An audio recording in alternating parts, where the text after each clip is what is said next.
ನೀವೆಲ್ಲ ಸೇರ್ಕೊಂಡು ನಾನು ಅತ್ಯಾಚಾರ ಮಾಡಿದ್ದೀರಾ? ಫ್ರೆಂಡ್ ವೆಯ್ಟ್ ಮಾಡ್ತಿದ್ರು, ಎಲ್ಲಿ ವೆಯ್ಟ್ ಮಾಡ್ತಿದಾರೆ ಅಂತ ಫೋನ್ ಮಾಡಿದ್ರು, ಫೋನೇ ಪಿಕ್ ಮಾಡ್ತಿರಲ್ಲ, ಕೈಯಲ್ಲೇ ಫೋನ್ ಇಟ್ಕೊಂಡಿದ್ರು. ಆಮೇಲೆ ಅವ್ರನ್ನೆಲ್ಲ ಪಿಕ್ ಮಾಡ್ಕೊಂಡು ನಾವು ಇಲ್ಲೂ ಟ್ರಾಫಿಕ್ ಗುರು ಹಂಗ ಹಿಂಗ ಮಾಡಿ ಖಾಲಿ ರೋಡ್ ಹೊರಟ್ವಿ. ಖಾಲಿ ರೋಡ್ ಹೋಯ್ತಿದ್ದಂಗೆ ಹೊಟ್ಟೆ ಯಾಕೋ ಕವ ಕವ ಅಂತಿತ್ತು. ಸೊ ನಾಷ್ಟಕ್ಕೆ ಅಂತ ಸೈಡ್ಗೆ ಹಾಕಿದ್ವಿ. ಇಲ್ಲಿಗೆ ಬಾಡಿ ಡಿಹೈಡ್ರೇಷನ್ ಆಗ್ಬಾರ್ದು ಅಂತ ಎಣ್ಣೀರ್ನ ಕುಡ್ಕೊಂಡು ಹೊರಟ್ವಿ. ಯಾಕಂದ್ರೆ ಟೈಮ್ ಆಗೋಗಿತ್ತು. ಆಲ್ರೆಡಿ ಅಲ್ಲಿ ಇಬ್ರು ಇನ್ಫ್ಲೂಯೆನ್ಸರ್ಸ್ ಕಾಯ್ತಿದ್ರು, ಹಾಗೆ ನಮ್ಮ ಅಣ್ಣಂದಿರು ಕಾಯ್ತಿದ್ರು. ಸ್ವಲ್ಪ ಲೈವ್ ಹೋಗೋಣ ಅಂತ ಲೈವ್ ಹೋಗಿದ್ದೆ. ಮಕ್ಕಳುಗಳಿಗೆ ನಾನು ಮಕ್ಕಳನ್ನ ಕಳ್ತನ ಮಾಡತ್ರ ಕಾಣಿಸ್ತಿದ್ದೀರಾ? ಇಲ್ಲ, ಚಾನ್ಸೇ ಇಲ್ಲ.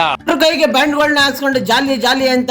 ಆಲ್ರೆಡಿ ವ್ಲಾಗ್ಗಳು ಇವರು ಸ್ಟಾರ್ಟ್ ಮಾಡಿದ್ದಾರೆ, ನಾವು ಸ್ಟಾರ್ಟ್ ಮಾಡಿದೀವಿ. ಗ್ಯಾಪಲ್ಲಿ ನಮ್ಮ ಫ್ರೆಂಡ್ ಡ್ಯಾನ್ಸ್ ಮಾಡ್ತಿದ್ರು, ನಮ್ಮ ಮಚ್ಚಿ ಟೂರಿಸ್ಟ್ ತರ ಫೋಟೋ ತೆಗೆಸ್ಕೊತಿದ್ದ. ಗ್ಯಾಪಲ್ಲಿ ಒಂದು ರೀಲ್ಸ್ ಮಾಡೋಣ ಅಂತ ರೀಲ್ಸ್ ಮಾಡ್ತಿದ್ರು, ನಮ್ಮಣ್ಣ ತಲೆ ಬಚ್ಕೊಳ್ಳೋದ್ರಲ್ಲಿ ಬಿಸಿ ಇದ್ದ. ಹುಡುಗಿರು ಎಲ್ಲರೂ ಲಿಫ್ಟಿಗೆ ಅಂತೂ ಬಿಡಲ್ಲ. ಚೆನ್ನಾಗಿ ಕಾಣಿಸ್ಬಾರ್ದಾ? ಇಂಥ ಜನ ಎಲ್ಲಿ ಸಿಗ್ತಾರೆ ನಿಮ್ಗೆ? ಹೊಡಿರಿ ಚಪ್ಪಾಳೆ, ಹೊಡಿರಿ.